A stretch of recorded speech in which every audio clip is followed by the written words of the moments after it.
Voici Sommerloch, une petite commune située en Rhénanie-Palatinat, près de Bad Kreuznach. 420 habitants, 25 hectares de vignes, une église baroque, des maisons à colombage, des tas d'associations, bref, un village viticole typique comme il y en a beaucoup dans la région rhénane. Pourtant, Sommerloch est connu dans toute l'Allemagne. Si les Allemands comprennent d'emblée pourquoi, voici une petite explication pour vous, les Français. D'abord, penchons-nous sur le nom de ce village. Il vient de l'ancien allemand Sommerlach, qui date du XIIe siècle. Sommerlache désigne une flaque d'eau orientée vers le sud, Sommer dans le dialecte local. C'est donc une sorte de petit creux où l'eau s'accumule. Au fil du temps, Sommerlache est devenu Sommerloch. Jusqu'ici, c'est clair. Mais le mot a un deuxième sens en allemand. Si on le décompose, on obtient Sommer, l'été, et Loch, trou, littéralement le trou de l'été. Depuis quelques décennies, ce sont surtout les médias qui utilisent cette expression pour désigner la période creuse revenant chaque été lorsque la politique, la Bundesliga et la plupart des institutions culturelles sont en vacances et qu'il ne se passe rien dans le pays.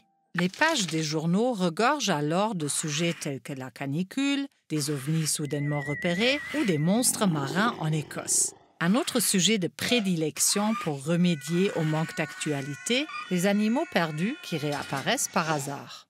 Pour combler le trou de l'été, les rédacteurs en chef envoient régulièrement leurs journalistes et caméramens en Rhénanie-Palatinat pour faire un petit reportage à Sommerloch.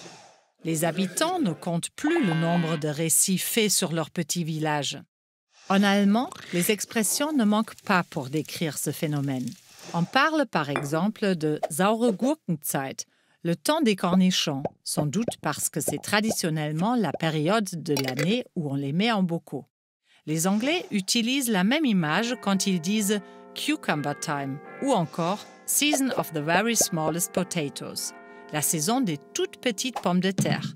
Bref, le marasme. En France, le trou de l'été existe aussi, sauf que les Français n'ont pas de terme spécifique. Pour le décrire, on parle tout au plus de période creuse ou de calme plat, une expression qui désigne à l'origine une mer tranquille. Pourtant, le trou estival est bien plus grand en France qu'en Allemagne. Il s'étire sur 2 mois, juillet et août, grâce aux grandes vacances qui portent bien leur nom.